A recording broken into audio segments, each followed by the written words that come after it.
Hello viewers, मैं आपका फिर से स्वागत करता हूं अपने यूट्यूब चैनल ट्रेडिंग टर्टल्स पर। मैं आशा करता हूं कि आप सभी अपने घर में स्वस्थ होंगे एवं खुश होंगे।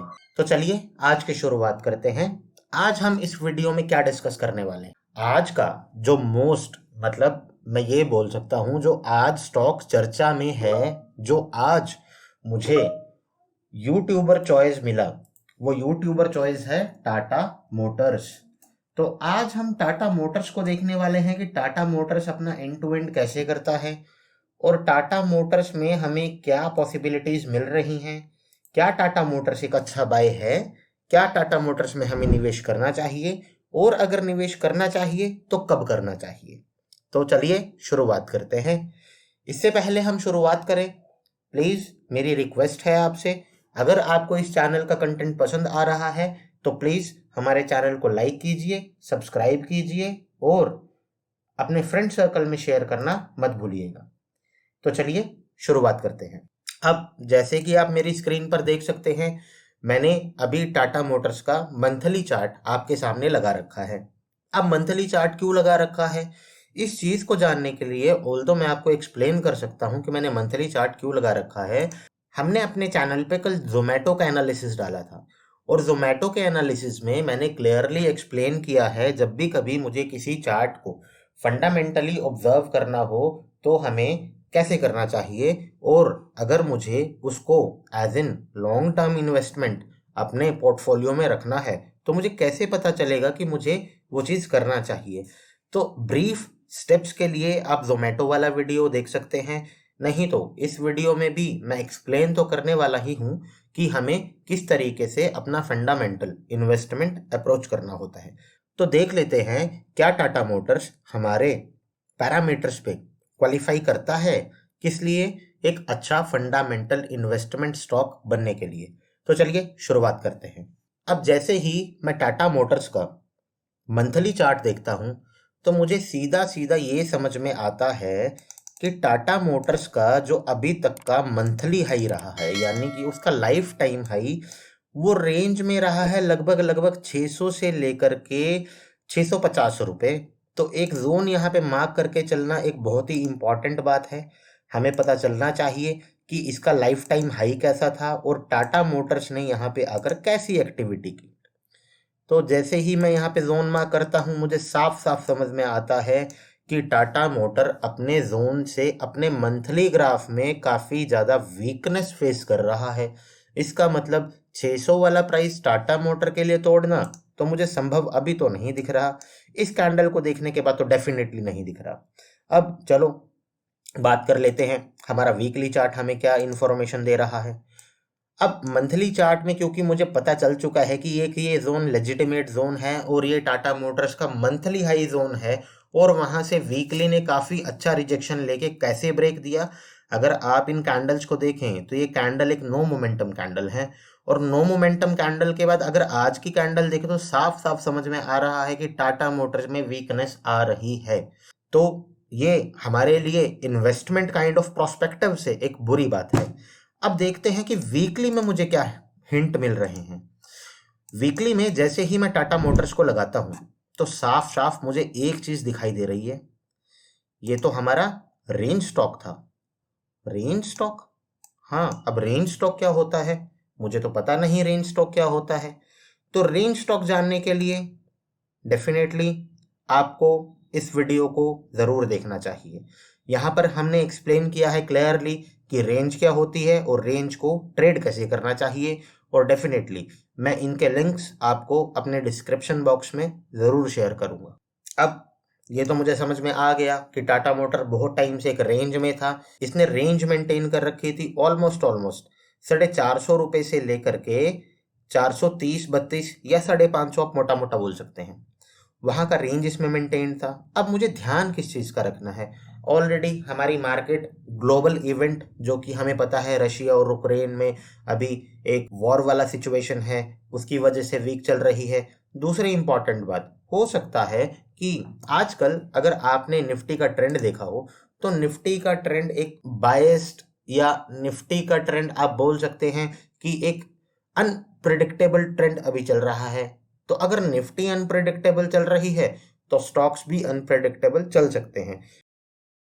हमें साफ साफ दिख रहा है कि टाटा मोटर्स ने अपने मंथली से रिजेक्ट लिया, मंथली से रिजेक्ट, और मंथली भी कौन सा, उसका लाइफ टाइम हाई। उसके बाद वीकली में आने के बाद टाटा मोटर्स ने जो भी अपना रेंज बना रखा था उस रेंज से खूबसूरती से वो बाहर निकला है। खूबसूरती से बाहर निकलने का मतलब इतनी बड़ी रेड कैंडल बाहर निकलने के लिए तो definitely sellers are having heavy weight than buyers.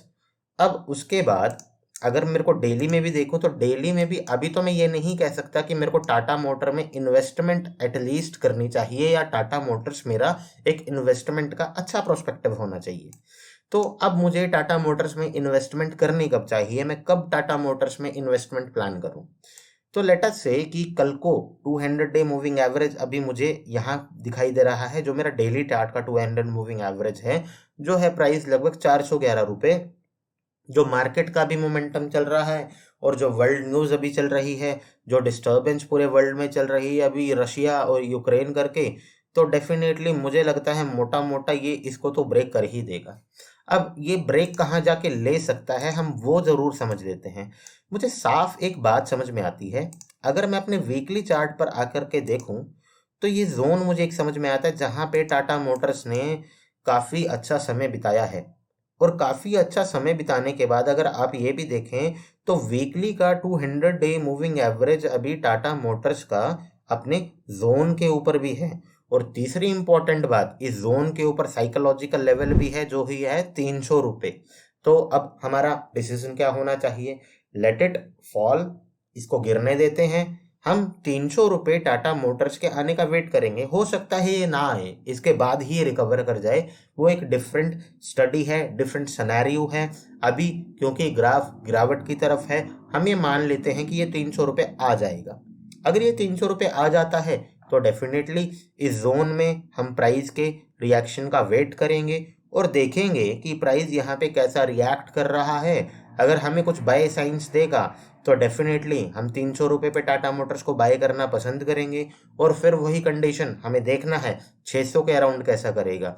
अब 300 से 600 आप समझ ही सकते हैं, आपको 100% का रिटर्न ये ग्राफ दे रहा है, जो मेरे हिसाब से एक बहुत अच्छा रिटर्न है किसी भी पोजिशनल इन्वेस्टमेंट के लिए। अब एक दूसरा सिनेरियो डिस्कस कर लेते हैं कि हम मान लेते हैं टाटा मोटर्स अपने डेली मूविंग एवरेज से कल सपोर्ट लेने के बाद ऊपर बढ़ना शुरू करता है। अब जब भी कभी ये ऊपर बढ़ना शुरू करता है अपने डेली सपोर्ट से, तो डेफिनेटली फ्रेंड्स मैं वेट करूंगा कि ये अपना previous life time high at least break कर दे, तब उसके बाद मैं कंफर्टेबल हूँ। लेकिन बाय सिचुएशन के लिए, जो कि मैं आपको यहाँ नहीं एक्सप्लेन कर पाऊंगा, उसका मोटा मोटा कारण ये है, मुझे लोअर टाइम फ्रेम्स में जा कर के आपको पूरी स्टडी पूरे लेवल्स मार्क करके देने होंगे, जिसकी वजह से होता क्या है 25-30 मिनट का वीडियो बन जाता है, जो ना तो व्यूअर्स के लिए फ्रूटफुल है और ना ही मैं उसको कंफर्टेबली डिलीवर कर पाता हूँ। तो फॉर नाउ हम ये मान लेते हैं कि अगर ये 400 लेवल से, यानी कि 400 के लेवल से बाउंस करके ऊपर की तरफ बढ़ता है और मुझे इसमें फंडामेंटली इन्वेस्ट करना होता है, तो मैं क्या करूँगा, मैं एक स्मॉल क्वांटिटी के साथ 400 वाले लेवल पे घुस जाऊँगा, क्योंकि ये बाय साइड का अगर मुझे मोमेंटम दिखाएगा तो एक स्मॉल क्वांटिटी के साथ घुसना एक कोई बड़ा चैलेंज नहीं है। अब उसके बाद धीरे धीरे होगा क्या, वो अपने डे लाइफ पे या अपने लाइफ टाइम हाई पे आएगा, इसको ब्रेक कर देता है, वहां पे मैं दोबारा से अपनी क्वांटिटी को रिवाइज कर सकता हूँ। ये है एक बेस्ट सोच और एक अच्छी ट्रेडिंग स्ट्रैटेजी।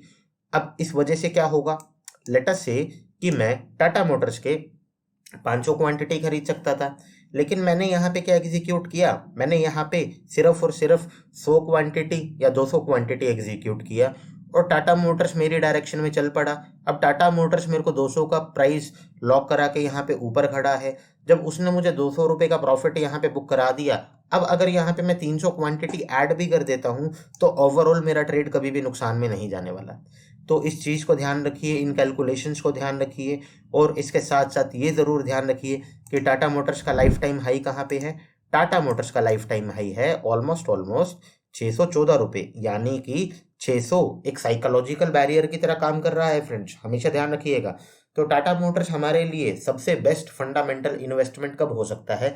जब वो 600 के ऊपर का क्लोज दे जाए। और अगर आप एक अच्छे एक्सपीरियंस ट्रेडर्स हैं, आपको पता है कि मार्केट में प्राइस एक्शन को कैसे रीड करना होता है और मुझे अपने ट्रेड लोअर टाइम फ्रेम में जाके कैसे इन्वेस्ट करने हैं, तो डेफिनेटली आप किसी भी पॉइंट ऑफ टाइम पे अपनी वन डे की मूविंग एवरेज के पास का इंटरैक्शन, या जो इसने ये लेटेस्ट अपना सपोर्ट बनाया था, जब ये टूट जाए तो ये रेजिस्टेंस का काम करेगा, ये वाला पॉइंट जो कि 450 के आसपास है, और इसके आसपास 550 वाला रेंज।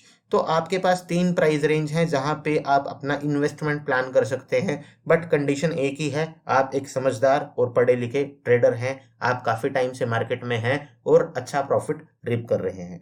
तो मैं आशा करता हूं मैंने एवरी प्रोस्पेक्ट टाटा मोटर्स का आपको ब्रीफली एक्सप्लेन करने की कोशिश की। मैंने टाटा मोटर्स में आपको दिखाया कि टाटा मोटर्स का लाइफ टाइम हाई क्या था, और अभी अगर टाटा मोटर्स में गिरावट आती है तो सबसे best buy price Tata Motors का क्या हो सकता है। तो मैं आशा करता हूं आपको सारे समझाए हुए लेवल अच्छे से समझ में आए।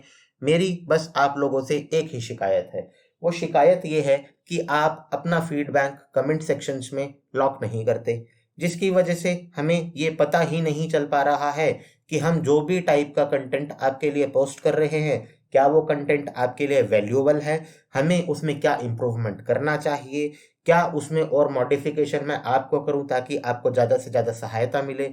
तो मेरी आपसे एक ही रिक्वेस्ट है, प्लीज़ अपना वैल्यूएबल फीडबैक ज़रूर कमेंट सेक्शन में छोड़ें। तो चलिए फ्रेंड्स, कल मिलते हैं एक नए एनालिसिस के साथ, एक नई वीडियो के साथ। मैं आशा करता हूं आपका दिन शुभ रहे। Happy trading, bye bye.